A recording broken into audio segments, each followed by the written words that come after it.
Radio host Steve Days, who was a Ted Cruz supporter. Now he says he will never vote for Donald Trump. Steve, thanks for joining us. How do you describe the climate right now as we, on this eve that the RNC is taking over the Quicken Loan Center, starting to set up for the convention? Tamron, this is the biggest facepalm since the stormtroopers fell for "These aren't the droids you're looking for." This thing is imploding, and at this point, I would be mildly surprised if he came out of Cleveland as the nominee. What are the options, Steve, at this point? A wise man once said something about necessity being the mother of invention. Each convention writes its own rules. A majority of those delegates are not going to be people that are supportive of Donald Trump. And I think those delegates are going to have to stand up and save the country from this and save the party of Lincoln and Reagan from this. If they walk out of Cleveland with Trump as the nominee, this is going to be an annihilation. It's going to be an annihilation all over the country.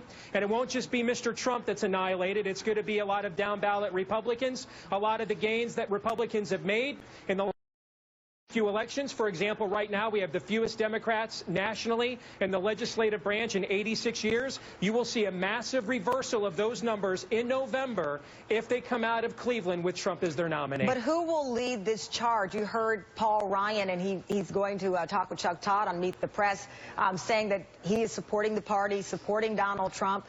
There have been a few Republicans, including the governor of Maryland, who's come out and said he won't support. But where's the spine of those who will challenge him in the leadership position? It's going to be in the, I think the delegates have to take the leadership. I think we have Donald Trump because Republican Party leadership has failed the rank and file, failed the country.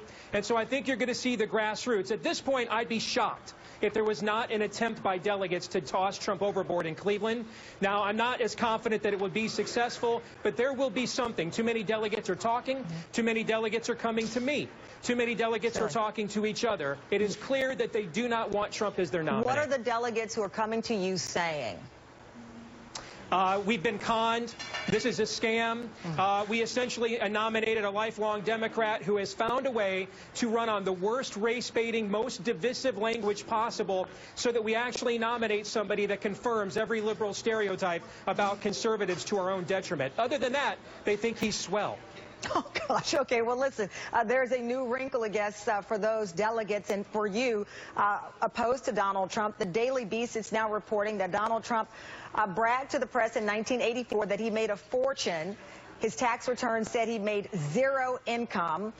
It was a big year for him at the time. He was celebrating the opening of his Trump Tower, closing a casino hotel deal in Atlantic City that was booming at the time. He was angling to topple the NFL with of course, the U.S. Football League, the Generals that he was part of, and he put himself at nearly daily figures news in the gossip pages. So he was the man about town in '84, bragging about his income, but his tax return said he made zero.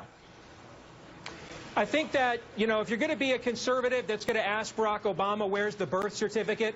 Where are your college records? And the sorts of questions that were asked about his transparency or lack thereof, as the case may be 8 years ago.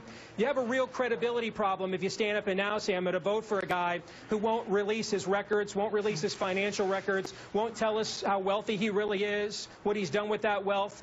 And I think that's the biggest problem, Tamron, with the Trump candidacy all along.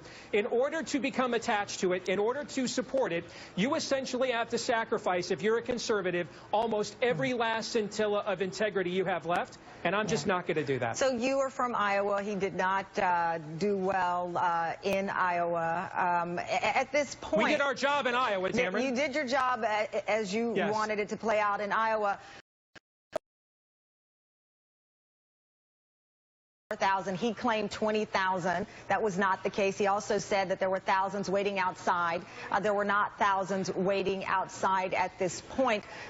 The rank and file, the everyday man and woman who supported Trump during this primary, are you seeing a change in tone from some of them that you speak with on the radio, as opposed to the leadership that we see daily panicking on camera in some cases? The biggest change I see is his cult-like mob on social media seems rather quiet these days. And it's interesting to hear the clip you played before I came on of Donald Trump saying, well, people don't report they're going to vote for me in the polls. The polls that told us all year in the past 12 months he was going to be the nominee are suddenly now all wrong. You cannot have it both ways. People waited, Tamron, for the Trump implosion. This is it. It's happening right now. And now it's up to the delegates to not come out of Cleveland with an imploded candidate. To your point about the implosion, it was predicted many times over. What do you believe in the past week was the key moment or at least that people are telling you, not your personal opinion, but from the radio, those voices that call you, what are they saying was this key moment this week? You come out of the tragedy in Orlando and your first inclination is to make it all about you and how right you are. And, one of the things we conservatives love to do is count how many times Obama uses first-person pronouns in every speech. And here's Trump coming out of a national tragedy, one of the worst in the history of the country. And your initial response is, boy, people are congratulating me right and left about how right I am. And I think what's happened here, Tamron, is he's always been this candidate, but he didn't have Little Marco, Lion Ted, Low Energy Jeb. He doesn't have those guys to play off of now. He can't turn it into a reality show now. And now people are getting the full Monty. It's just all by himself as the frog in the boiling water, and you're seeing what is happening. All right, Steve Deace, national radio host based out of Iowa. Thank you very much, Steve.